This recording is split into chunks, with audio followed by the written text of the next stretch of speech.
ketika seseorang sudah memastikan bahwa air liurnya tidak tercampur sesuatu.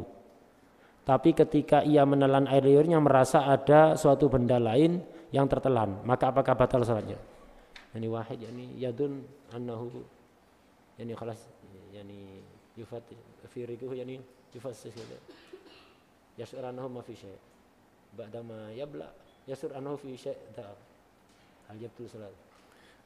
لا نبطل الصلاة بمجرد الشك، ما تبطل الصلاة. كما لا ننقض الوضوء بالشك كذلك لا نبطل الصلاة بالشك.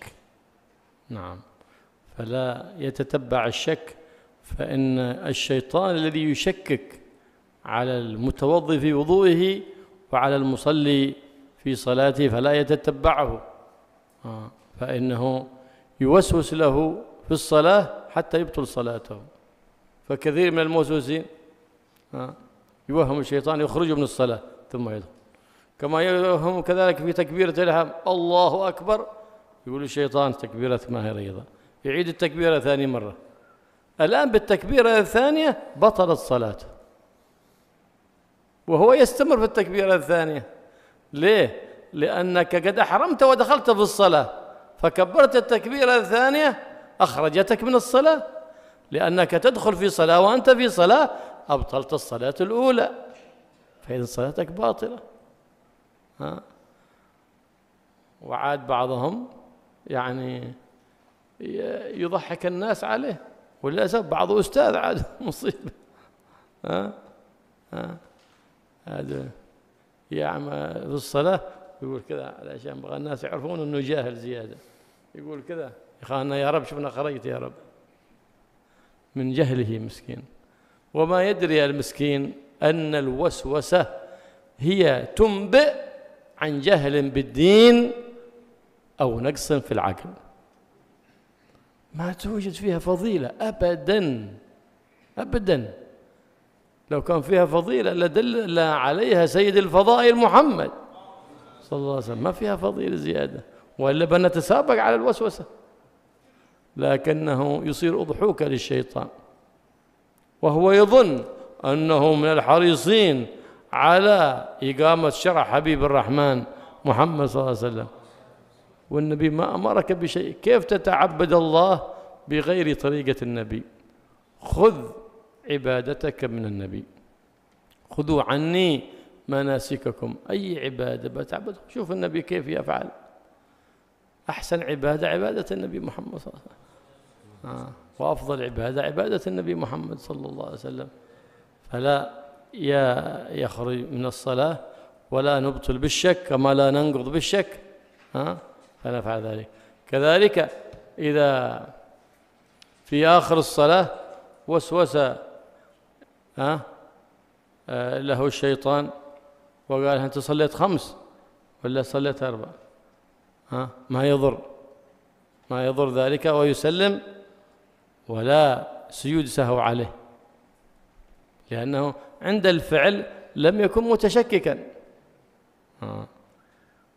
فلا يصغي إلى الوسواس الخناس أبدا. فلهذا ينبغي قبل الصلاة أن تقرأ سورة الناس بنية أن الله يكفيك شر الوسواس الخناس.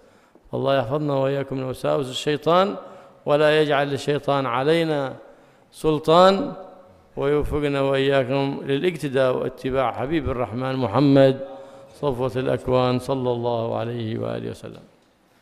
Tentang pertanyaan tadi, orang sudah ngecek dengan lidahnya misalnya bahwa di liurnya itu yakin tidak ada apa-apa, kemudian telan kok sepertinya ada yang masuk. Kalau memang yakin ada yang masuk sedikit, maka tadi sudah dijelaskan ketika beliau menjelaskan kitabnya tadi, tidak batal kalau tidak sengaja, itu berarti nggak sengaja, dikira tidak ada apa-apa di mulutnya, kemudian dia nelan ternyata ada. Kalau dipastikan ada dan sedikit, segede biji wijen atau kurang dari itu, maka tidak batal.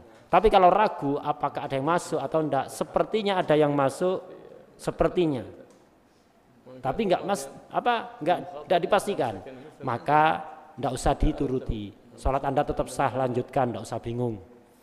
Kalau Anda nuruti, ini masuk kategori was-was. Gitu. Dan was-was ini sesuatu yang tercela dalam agama.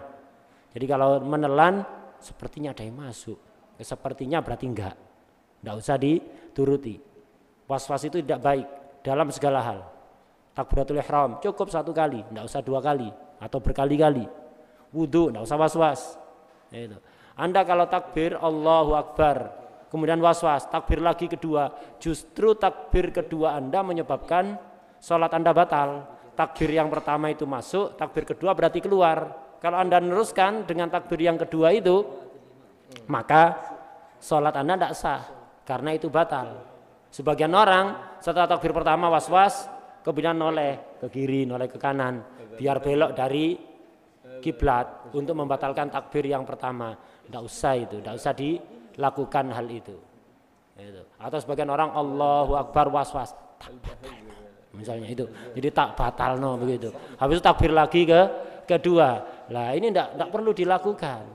Ini seolah-olah kata beliau pengumuman kalau dia bongol. Itu kata beliau tadi, nggak usah melakukan hal seperti itu. Nggak usah melakukan hal-hal demikian, bikin lucu, bikin ketawa nanti itu. Nah, jangan sampai itu dilakukan. Nah, jadi was-was itu sekali lagi tidak baik. Was-was itu menunjukkan salah satu dari 2 hal. Pertama, jahlun biddin, kebodohan terhadap ilmu agama. Itu. Jadi dia tidak memahami agama dengan benar, walaupun pintar baca kitab, tapi fahamnya tidak benar. Itu. Kemudian apa? Atau naksun fil akal, akalnya mengalami gangguan, kurang akalnya. Nah, itu sebabnya was-was hanya 2 itu. Tidak ada keutamaan sama sekali dalam was-was. Seandainya was-was itu utama, tentu akan diajarkan oleh Rasulullah SAW. Tapi kenyataannya Rasul tidak menyukai, berarti nggak ada fadilah sama sekali. Kita ibadah itu mengikuti Rasulullah SAW sesuai sabda beliau, khudhu anni manasikakum, ambillah dariku cara ibadah kalian. Itu. Termasuk juga yang nggak usah dituruti ketika kita sudah baca tasyahud akhir selesai, kita ragu sholat saya tadi itu 4 apa 5, ya nggak usah direken, udah salam 4 apa 5. Ya nggak usah, nggak ada masalah, udah salam aja udah. Habis itu nggak usah dihiraukan. Dan dianjurkan sebelum takbir kita membaca surat An-Nas. Surat An-Nas dengan niat agar Allah menjaga kita dari gangguan was-wasnya setan yang terkutuk.